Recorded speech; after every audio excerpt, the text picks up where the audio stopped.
Bonjour à toutes, bonjour à tous et bienvenue sur le plateau de la matinale de TV Vendée en ce vendredi 5 avril 2024. Voyons tout de suite les titres qui nous attendent durant cette demi-heure. Nous prenons de vos nouvelles avec cette météo capricieuse. On n'est pas vraiment optimiste côté prévision. On rencontre d'ailleurs avec un passionné de météorologie du côté des herbiers. Il va falloir attendre un peu encore pour voir un changement notable. Il sera question aussi de Codilab qui va transférer ses activités à Montaigu-Vendée pour doper sa croissance. Cette société spécialisée dans les compléments alimentaires, il transférera son activité l'année prochaine en 2025. Une première en Vendée aussi, le numérique en commun s'est tenu ce jeudi à la CCI de La Roche-sur-Yon. Nous avons tendu le micro à un anthropologue rennais. Direction Montrévert pour parler de Baskin. Entendez là, basket inclusif. Il réunit personnes valides ou handicapées. Bonne humeur et performance sont au menu. Il y aura le plus de l'info, l'agenda et l'extrait également. On n'oublie pas le jeu avec 2 billets à remporter pour le spectacle Mon truc en plume fait son tour du monde. C'est la 2e édition le dimanche 14 avril prochain au Ciné Triskel à Luçon. La question arrive dans quelques instants. Le 4e et dernier indice, également le tirage au sort du gagnant et de la gagnante, c'est tout à l'heure, je le rappelle. Mais avant de développer toutes ces grandes lignes, on fait un point météo avec un ciel encore chargé de nuages dès ce début de journée, en particulier dans la partie ouest du Marais breton vendéen, aux îles où quelques crachins sont attendus. Il fait environ de 14 à 15 degrés. Dans l'après-midi, ça se dégage, c'est mieux, le temps deviendra printanier, ciel voilé certes, mais avec une belle luminosité, il fera de 18 à 20 degrés au meilleur de la journée. Les marées maintenant, et les horaires des marées avec une basse mer à 8h43, la suivante à 21h11, la pleine mer entre les deux à 15h30, coefficient marée 54-64. Les marchés alimentaires du jour, et le moins que l'on puisse dire, c'est que la carte est plutôt complète aussi, le vendredi. On a Saint-Denis-la-Chevasse, Moutier-les-Mauffets ou encore les Épaisses. Si ça fait trop loin et que vous êtes plus à l'ouest du département, rendez-vous à Saint-Hilaire-de-Riez, l'île d'Olonne, les Sables d'Olonne et plus au sud, Longeville-sur-Mer. Nous sommes le vendredi 5 avril 2024 et le 5 avril, nous embrassons les Sylvain, Doria et Ina. Journée nationale dédiée à la prévention du syndrome du bébé secoué. Le sujet est grave, puisque nous parlons bien d'une maltraitance infantile qui fait plusieurs centaines de victimes chaque année en France. Près de 20% décèdent, 75% de ces survivants gardent des lourdes séquelles. Au niveau international, c'est celle de la conscience également. Coup d'œil vers le ciel pour vous dire que le soleil va se coucher à 20h40 ce soir en Vendée. Voilà pour les quelques infos pratiques. C'est parti pour le journal 100% local de la rédaction.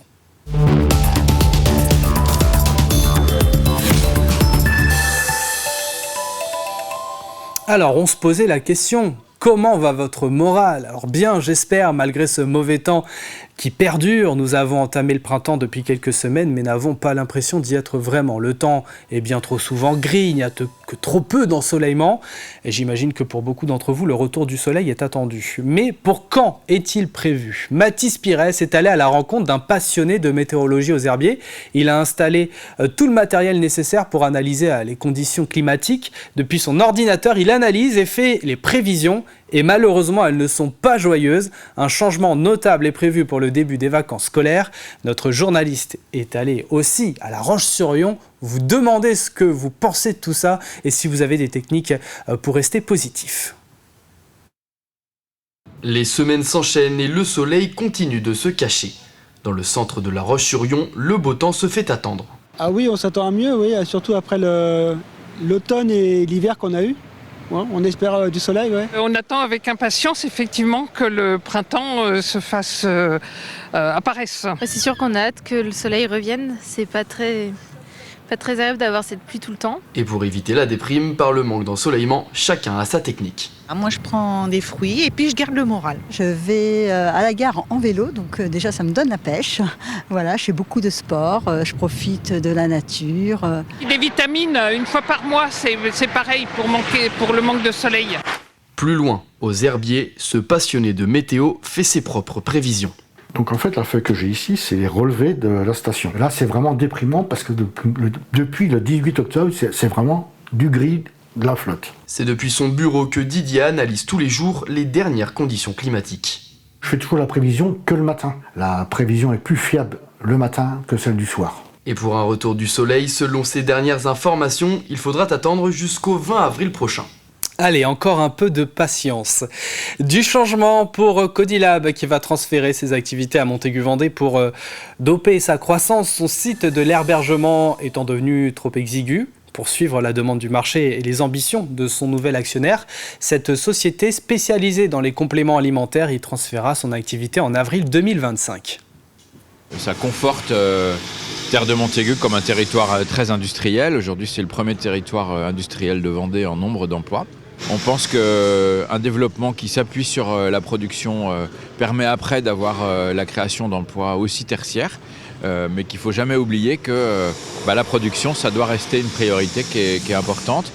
Et donc, c'est la raison pour laquelle cette zone des Marches de Bretagne a été conçue pour pouvoir accueillir des entreprises de grande taille. Et le tout au prix d'un investissement ambitieux de 20 millions d'euros pour un site de 7000 m². Codilab, qui fait partie du groupe italien Biopharma, disposera d'installations de pointe. Le marché italien du complément alimentaire, lui, est 2 fois plus gros que le marché français. Et donc, le marché italien est plus mature, les acteurs sont plus gros, plus importants, et il y a vraiment une volonté de la part du groupe italien de venir en France, qui est un marché en pleine croissance et en plein développement, d'où l'intérêt en fait de prévoir cette croissance et d'investir dès maintenant pour faire en sorte de pouvoir accompagner le marché, accompagner nos partenaires et être le vrai partenaire industriel de ces derniers. C'était la première fois que la Vendée accueillait cet événement. Pour favoriser l'accès au numérique pour tous, la première édition du NEC, le numérique en commun, s'est tenue ce jeudi à la CCI de La Roche-sur-Yon. De nombreux intervenants étaient présents, la CAF, France Travail, des associations également. Diane Delangle était sur place avec l'anthropologue venu de Bretagne qui a tenu une conférence. Je suis avec Pascal Plantard, professeur en anthropologie à l'Université de Rennes 2. Bonjour. Bonjour. Alors vous venez de donner une conférence sur l'accès au numérique. Quels étaient vos propos ?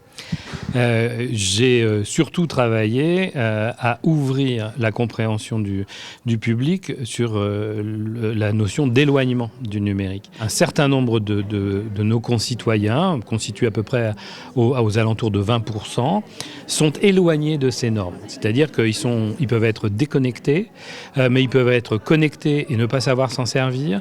Ils peuvent être connectés et ne pas comprendre ce qui se passe sur le numérique. Et l'enjeu d'une journée comme aujourd'hui, c'est de développer des stratégies correctives qu'on va appeler de médiation numérique.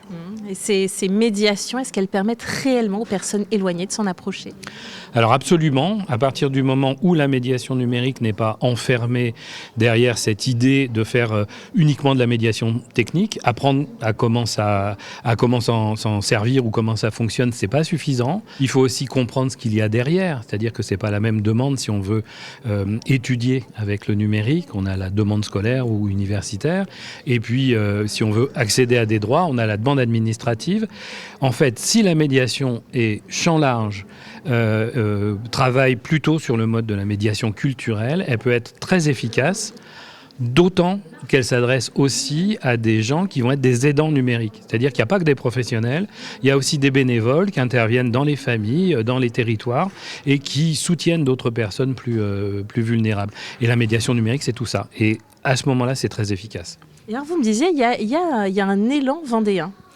Alors, oui, parce que j'ai été invité à faire cette conférence d'ouverture par un collectif avec qui j'ai travaillé plusieurs mois pour préparer l'événement. Là, on voit, je suis invité souvent au format numérique en commun. Là, on voit une affluence, on voit des collègues qui viennent un peu de tous les horizons. On a des médiateurs numériques, bien sûr, mais on a aussi les gens de l'éducation nationale, on a aussi les gens de la santé, on a aussi les gens du social, évidemment tout un tas d'associatifs. Et pour moi, c'est ce qui traduit une dynamique autour de la médiation numérique dans un territoire. Que dans un NEC, je vois plein de gens, mais pas les mêmes. Que ce soit plein de gens différents qui forment cette communauté de la médiation numérique, parce que en fait, c'est eux qui interviennent auprès des publics. Et c'est important de pouvoir les voir et puis de pouvoir communiquer avec eux, dialoguer avec eux. Voilà, ce NEC était donc organisé ici à la CCI de La Roche-sur-Yon.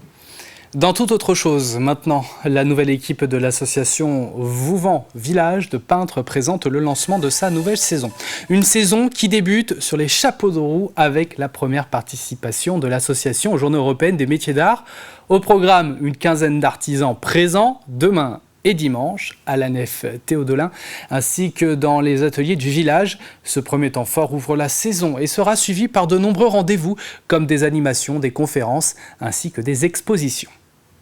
Pour cette nouvelle édition 2024, nous avons souhaité, ensemble avec le bureau et les membres du CA, remettre les fondamentaux de VVP, c'est-à-dire peintre chez l'habitant et peintre dans la rue. Donc il y aura 2 événements de peintre dans la rue, un en participation avec une autre association, le comité des fêtes, et un peintre dans la rue qui sera là pour un peu clore vraiment la saison estivale fin août, et un gros week-end au mois de juin, les 15 et 16 juin. Donc bien évidemment, Vouvant Village de peintres, donc artistes peintres, mais nous invitons cette année la sculpture, puisque nous aurons un premier salon sur la sculpture au mois de septembre. À Montrévert, maintenant, personnes valides et en situation de handicap jouent ensemble au baskin, du basket inclusif, discipline qui vient d'Italie depuis les années 2000 et arrivée en France en 2011 grâce à une association nantaise. Cela a peut-être toutes sortes de handicaps, moteur, mental ou encore visuel. Par exemple, bonne humeur au programme, objectif que chacun puisse se connaître, se faire confiance avant tout, mais ce n'est pas pour autant qu'il faut oublier la performance. C'est ce que nous voyons dans ce reportage signé Alix Lanos lors d'un entraînement hebdomadaire. Sur le parquet, peu importe le niveau, tous jouent ensemble. C'est le principe même du baskin, entendez basket inclusif. Personnes valides et en situation de handicap jouent tous dans la même équipe. Ça fonctionne parce que chaque personne va avoir un numéro qui va de 1 à 5, on appelle ça des rôles, selon leur capacité motrice et mentale. Donc par exemple, le numéro 1, ça va être un joueur en situation de handicap qui ne peut pas se déplacer tout seul.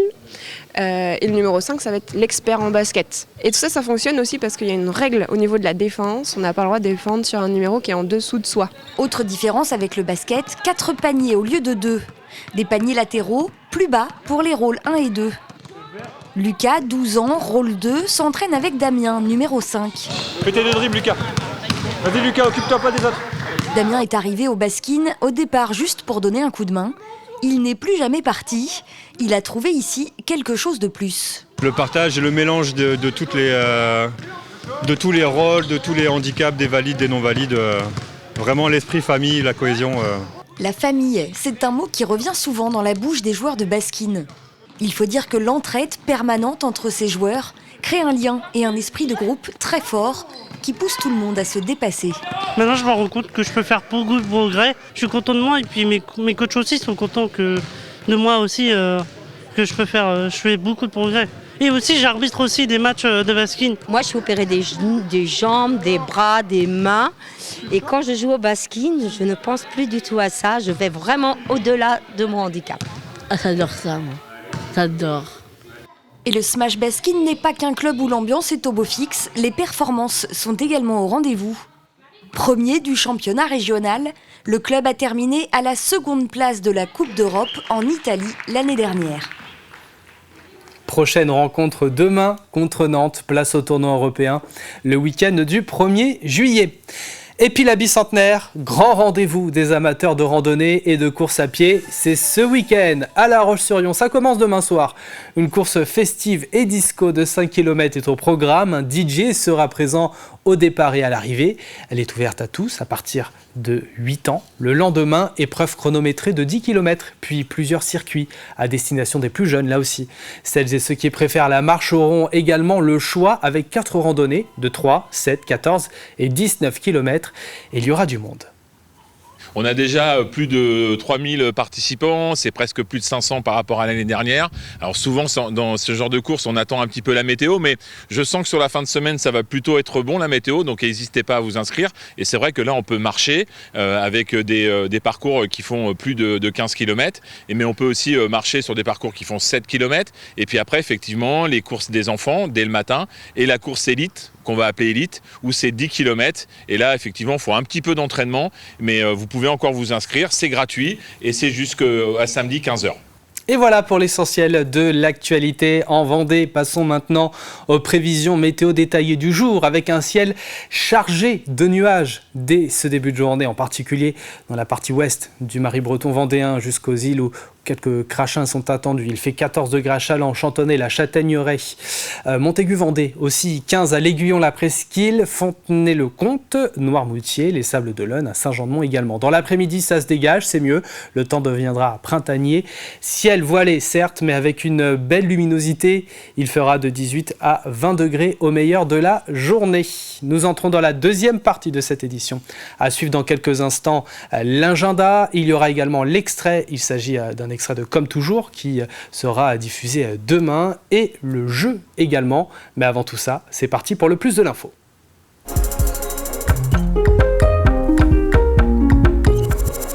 Nous parlons de l'unité d'enseignement externalisé au lycée Colette Lebret à Esnay. L'établissement reçoit des jeunes en situation de handicap. Voici 3 minutes pour en apprendre davantage.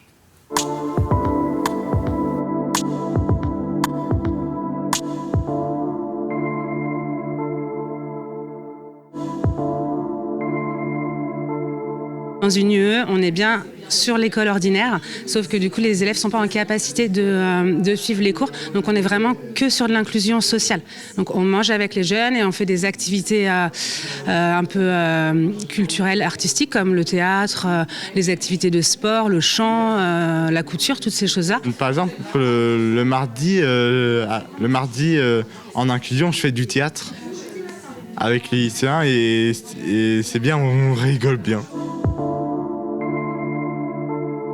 Alors ça va être stimulant surtout sur le côté social, l'autonomie, ils vont être beaucoup plus autonomes dans leurs déplacements, dans leur gestion aussi de leur journée, parce que le matin, ils arrivent en autonomie dans la classe pour le temps d'accueil, ils vont en pause tout seuls, ils vont manger à l'heure qu'ils souhaitent sur un créneau donné, mais ils doivent aussi s'auto-gérer en fait, ils doivent revenir à l'heure qu'on leur a demandé, donc ils peuvent faire des rencontres avec les lycéens, notamment sur les inclusions.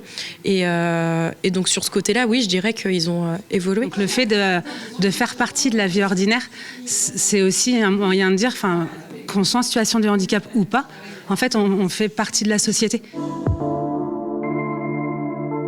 Il faut que ce soit vraiment une partie prenante aussi du lycée. Je pense que si on force les gens à accueillir des enfants en situation de handicap, ça ne marche pas forcément. Là, il y a une vraie volonté dans ce lycée d'accueillir ces jeunes-là, de travailler avec nous. Ça contribue, on ne peut pas le faire sans en fait.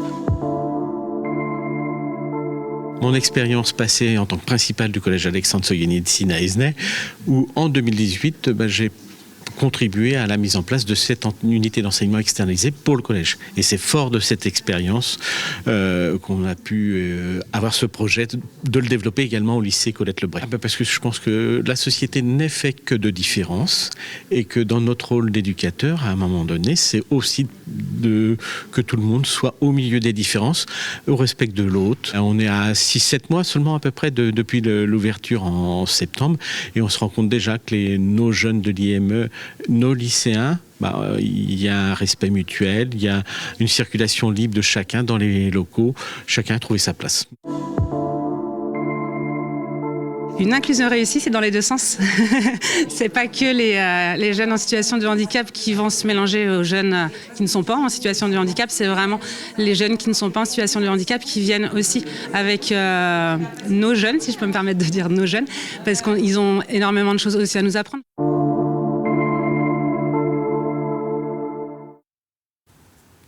Et voilà pour le plus de l'info à retrouver ce vendredi sur TV Vendée, mais également sur notre site internet. Allez, on passe tout de suite à l'agenda.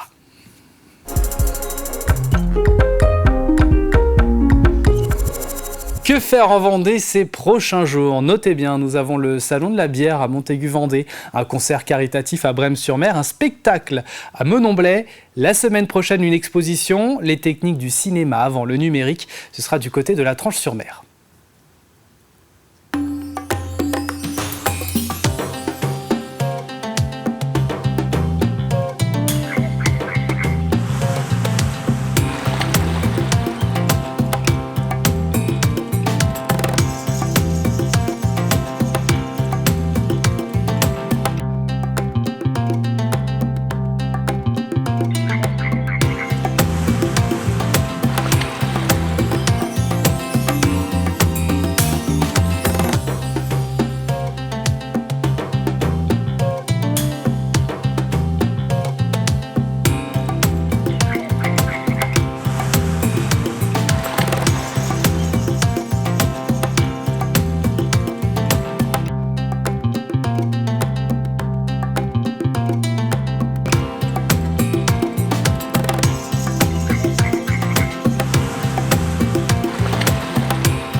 Vous savez tout sur le programme à venir en Vendée. En tout cas, près de chez vous, il y a le choix. Comme souvent, allez, on va passer au jeu dans quelques instants et découvrir son 4e et dernier indice. Mais tout de suite, place à l'extrait.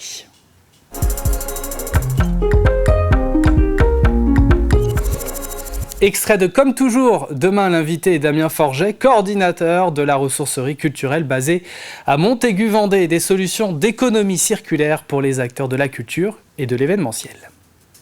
Dis-moi Damien, est-ce que tu peux nous expliquer ce qu'est une ressourcerie culturelle ? C'est quoi ? C'est une caverne d'Ali Baba ? On y trouve quoi ? C'est quoi le concept ? Ouais, il y a beaucoup de gens qui rentrent chez nous en disant « Ouais, c'est la caverne d'Ali Baba ».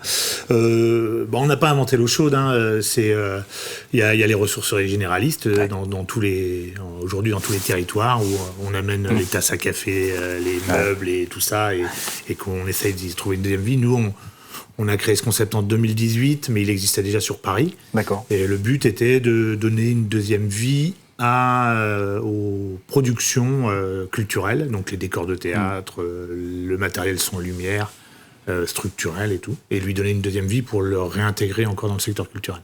Ça paraît bizarre parce qu'on se dit que le secteur culturel, c'est souvent un secteur qui, de par les créations, est amené à penser la société, à réfléchir, à avoir un discours qui pourrait aller justement vers ces économies-là. C'était pas le cas dans les pratiques? Non, c'était pas le cas. Mais à la fois, il n'en avait pas trop besoin à l'époque. Il y a que à l'époque d'Usinor, on le faisait déjà. Ouais. On a été chercher le système son au Fusion, le premier système son du Fusion qui a fait sonner 10 ans de concert à Montaigu. Mais c'était pas conceptualisé. C'est-à-dire que c'est toutes les petites structures culturelles sur les territoires ont déjà créé un outil d'économie circulaire sur leur territoire. Là, l'idée, c'était de le conceptualiser à grande échelle, à échelle régionale, pour pouvoir enlever l'image de voleurs ou de mendiants pour les petites structures culturelles, d'aller chiner et tout ça, et puis donner le go au grand théâtre ou aux opéras de dire ah non, vous avez le droit, c'est pas parce que c'est de l'argent public qui a financé ça, parce que des fois c'était les freins, et des fois ils lançaient dans des bennes parce qu'ils voulaient pas arbitrer la distribution du flux. Donc c'était ça un peu le concept. C'était de conceptualiser quelque chose. Moi souvent je me sens un peu voleur et pas légitime sur l'affaire parce que on l'a fait déjà à l'époque d'Usinor et plein de gens en France le font. Là c'est de le conceptualiser à une grande échelle et de donner une réponse sur le flux, le déchet. C'est un mot qu'on n'aime pas trop utiliser, mais quand on n'était pas là avant, c'était du déchet. Tout ce qui est dans les ressourceries, dans la ressourcerie chez nous, ça partait à la benne. Ce nouveau numéro est à retrouver dans son intégralité demain, donc sur TV Vendée. Avant de marquer une page de publicité et nous quitter, place au jeu.